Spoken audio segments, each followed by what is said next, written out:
This is another one on the person who definitely will not cripple Joe Biden's chances at winning the presidency, Hunter Biden.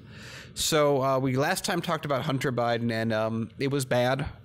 And now it's worse. It's getting worse. So it's a bit of an update on stuff we've talked about before, but it is more stuff. Just wait and see. So Hunter Biden is the subject of multiple criminal investigations relating to, quote, fraud, money laundering, and a counterfeiting scheme. Oh, you know, you're always in good shape when you're in a counterfeiting scheme. It's claimed in court documents filed Friday in his Arkansas paternity case. So this is all connected to, oh, hey, Erica Jill, hi from NYC. Hey, Erica, good to see you. Welcome to the show. I hope you're enjoying the story so far. So this has happened because of the paternity case with Dallas, the Washington, D.C. stripper who has alleged and apparently done a paternity test that he is, in fact, the father. Maury would be proud. Biden filed. Well, there you go. Biden filed a motion to strike down the claim, arguing the notice is filed by a non-party simply to make scandalous allegations in a pending suit to gain some media attention. And, well, we're reading it, so I suppose it worked to some degree. Biden, 49, not old Biden, young Biden, not Hansy Biden, other Hansy Biden. Wait, yeah. Is the subject of more than one criminal investigation involving fraud, money laundering, and a counterfeiting scheme. The filing alleges one of the purported investigations relates to Burisma Holdings, the Ukrainian energy company, which Biden held a lucrative board post while his father, Joe Biden, was vice president, drawing allegations of impropriety from Republicans, including President Trump. Now, we've talked about this before when it came to impeachments on how this was maybe the worst thing to hit Trump with, because when the Senate eventually has their hearings, this is going to be what's front and center, because it's going to end up being he said, she said, and the Republicans have more backbone in terms of really sticking it to the other party, where the Democrats tend to just roll over. And I'm not going to get into that whole ambush the Democrats built and are now walking into. Let's continue with the article. Biden and a group of business associates, quote, established bank and financial accounts with Morgan Stanley for Burisma Holdings Limited, the oil place, for the money laundering scheme. Now, isn't that interesting? We've talked about how Trump also does money laundering. It's almost as if the more we get into this, the more Biden and Trump have in common, the same way that Trump and Hillary had in common, the same way it keeps turning out with Obama. It's like they're all basically doing the same thing, just, you know, they're on different sides, different parties. So DNA claims further alleging that the accounts showed an average account value of nearly $6.8 million between March 2014 and December 2015. Now, Paul, I want a quick question before I move on with this article. Let's see, what were the days together? It was March 2014 and December 2015. Wasn't that when, like, Vice President Biden was, you know, vice presidenting? Yeah, in March of 2016. Yeah. 2014 to 15. 2014 to 15? Yeah. Yes, definitely. Yeah, so that's He was definitely vice presidenting at that time. I'm sure that's not going to bite him in the ass at some point in the future. Anyway, the filing additionally alleges that Biden had a hand in a plot including Glanis, Cooney, and Archer to rip off Sioux Native Americans to the tune of $60 million through the shady sale of travel bonds. Well, it's unlike Americans in power to take advantage of Native Americans without that power. They were found guilty of their roles in 2018 and following a lengthy trial. Biden looking real good. This, of course, isn't going to get back at him. Now, normally, in circumstances which I guess we would like ideally, we wouldn't even bring this up. But families are fair game now. Democrats go after families. Republicans go after families. Everyone goes after families. The only exception is making a joke about Barron Trump not being a Barron, but that's besides the point. So what do we have here? We have the Democrats. This is what we've talked about a lot. They're all in the same club. and they're all committing the same crimes together, and they're all collectively turning their heads. It's very much like we talked about with Bloomberg, how, they're collectively turning their head and going, oh no, it's definitely not prison labor that we're hiring because we didn't want to look into it, because if we looked into it, we might find that out. Instead, it is, so we have the cocaine allegations, the baby mama allegations, the energy holding allegations. You now have these ripping off a Native American reservation allegations and found guilty in trial. You now have money laundering, counterfeiting. This is the kind of guy who emanates goodness around him. And I would just say, like, usually I wouldn't say much about, like, families to kids and whatnot. But if you're vice president, I mean, in this kind of thing, you're connecting yourself to this quite directly.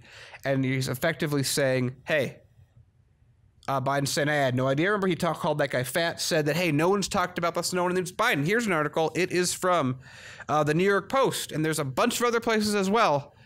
Everyone's talking about this Biden. He can't say someone's fat and just pass it on to them. This is going to hurt you, especially with the Senate, especially when the impeachment goes through, which is what we've been saying for the last year. Hardlands Media has been saying for the last year, Democrats, stop with the Russiagate, stop with Ukrainegate. It's not going to end well for you. You're walking yourself, you're building an ambush and then walking into it, acting like you're going to win, and you're attacking everyone who says that this obvious eventuality won't happen. I can't help but think about impeachment when I hear this story, right? Because a lot of what particularly Trump defenders have been saying is, what he could have found out about Biden is about Hunter Biden is damning, and it would hurt Biden in the presidency, and it's probably true. And you're only doing this because he was going to find out something that's true. And it's like, okay, well, that's taking things too far. I can agree that trying to get dirt from a foreign, leader of a government is probably an impeachable thing, particularly especially if you're using taxpayer money to do it. So that's the harder thing to prove.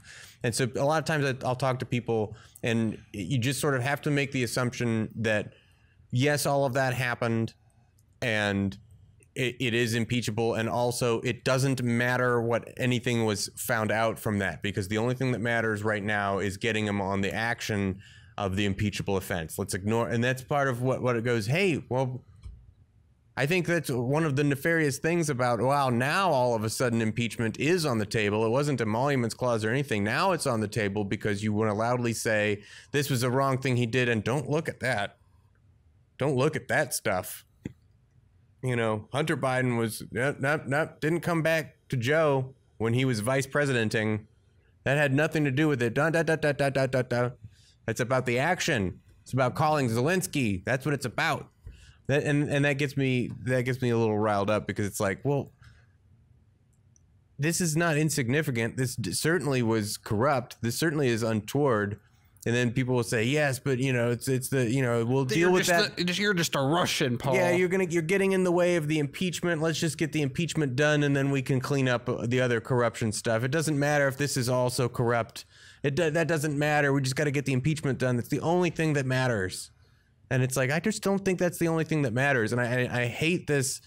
I hate this. I'm an insufficient lefty if I'm not sufficiently saber rattling and boisterous in my concern trolling for how bad Trump is and how much we need to impeach him now, when it's like, yeah, no, but Hunter and Joe, man, some pretty shady stuff going on there. It's kind of like not a look that we should be kind of championing ever at all for any reason. Why can't we get back to policies and what we want to happen in this country? Why did it become, if you aren't sufficiently anti-Trump and don't sufficiently protect the people that Trump is attacking because Trump is attacking them, not because they deserve protection. You just have to hate Trump. You just have to hate Trump all the time. And if you don't sufficiently hate Trump, then you probably are a commie. That's probably why the Russians got to you. Yeah.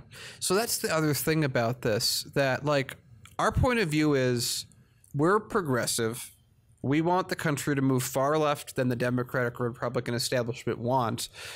And all we're watching is two petulant parties that are doing the exact same thing, have two different camps of people that they just get to fight each other because divide and conquer is a strategy that has stood the test of time since the dawn of human civilization.